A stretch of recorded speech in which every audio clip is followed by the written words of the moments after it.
Good afternoon. How are you? Well, it's beautiful out.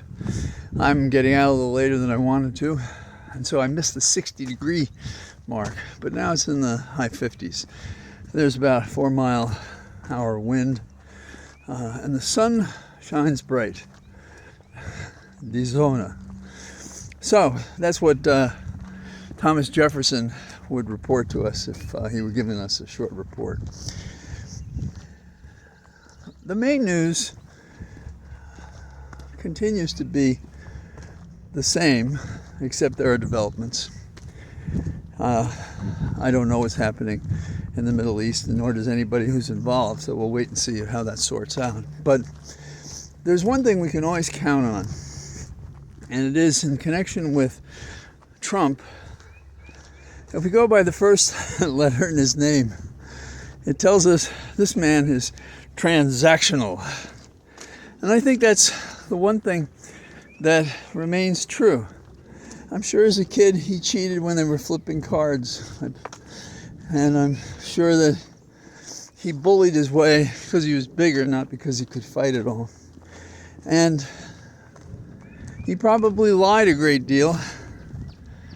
And he had no one to restrain him, certainly not his dad, who was a Nazi sympathizer apparently, who marched in Manhattan in support of that cause. So, and then we have Trump, who has talked about how his wife is wrong, that he had Hitler's speeches by his bedside. So that's the man, an evil man, a hateful man, a transactional person who's not above thieving when the transactions don't quite go his way.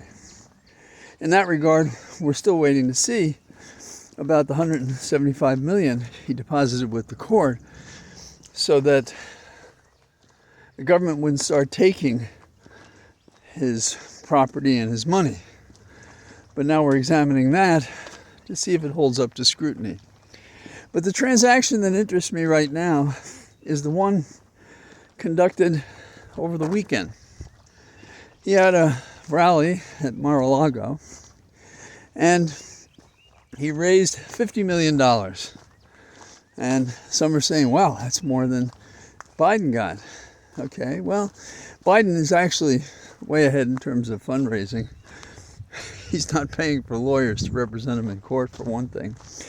And we know that $53 million or more has already been spent on Trump's lawyers. But that aside, it's interesting. The number of people at Trump's affair was 117. There were 5,000 people giving various amounts of funding when Biden had his great fundraiser at Radio City Music Hall. Being a New York kid, I've been there. Probably you have been there or heard about it. And if you haven't, you should go. The show is still great. I once even went out with a rockette. She's a great lady. And she was very private. Anyhow, she danced on that stage, but she didn't. She was very quiet off the stage. So that's not Trump for sure. And he would never be at Radio City because his proceeding had to be off the record and secret. No reporters allowed. And the reason was he was there to pledge himself to the rich people that brought him to the dance, that continue to bring him to the dance, that probably clean money so he can do what he's doing. And he said, you know, I get elected, I'm going to continue these tax cuts for the rich. You can almost hear them cheering. Now, he won't say that publicly, but he did say it. And there were readouts from people who were present in the room. Makes me think of Hamilton, present in the room. Well, Trump was present in the room, and so were people who kept track of his promises, including that he would take care of them when elected. And, you know, we've seen he's done the same thing publicly with other people. For instance, he said to those who attacked Capitol Hill, I think I'm going to pardon those people when I get elected. Motivate them. Motivate those who would put themselves at risk to help him between now and the election. That's how he works, Mr. Transactional. You can almost hear a song being sung, Mr. Transactional. Now, it is no surprise that within a short distance of thought, we have somebody like Congresswoman Green saying crazy things like, hey, you know that earthquake in New Jersey? That's a sign from God. Now, I don't know if she saw an imprint that said it was a sign from God for Democrats, but that's a sign from God. And she also thinks that the eclipse on Monday is a sign from God. Interesting. And then there are those, because don't fool yourself, the Christians are in this all the way. And their nutty idea is that the rapture is going to occur on Monday. All the signs are there. Now, keep in mind, there are 55 earthquakes a day, and that,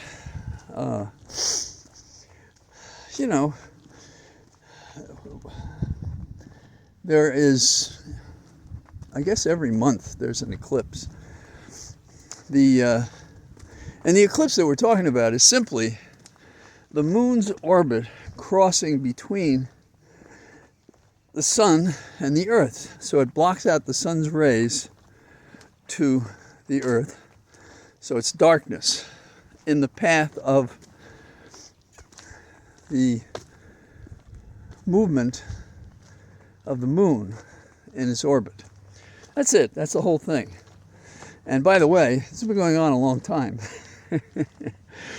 But I get a kick out of the notion of the rapture, which is the end of world predictions that the Savior will come and lift up those to be with him who are worthy, the second coming of Christ.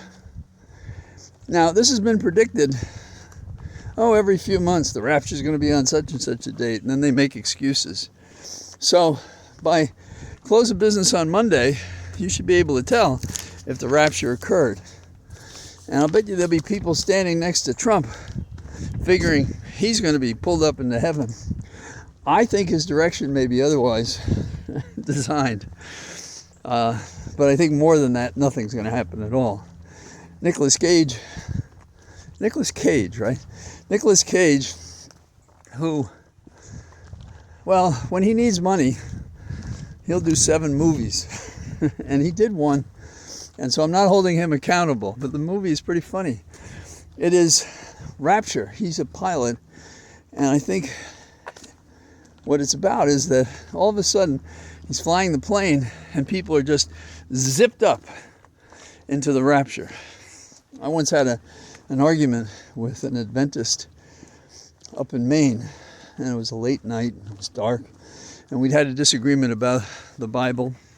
And I had demonstrated to him by showing him the passage that I was correct, because it was in the house of his pastor.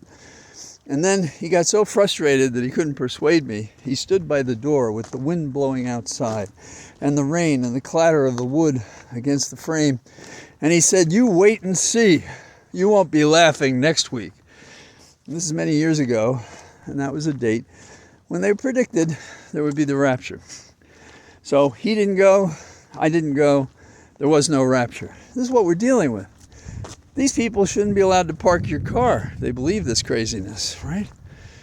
Now, an additional thing is Trump, he knows a way to settle the war in Ukraine. He thinks Ukraine should just give up territory to Russia. What does he think they're fighting about? He will do anything to get support from anyone, but I think he sold his soul back in 2014 or 15 to Putin, and he's just got to stay in for the long game.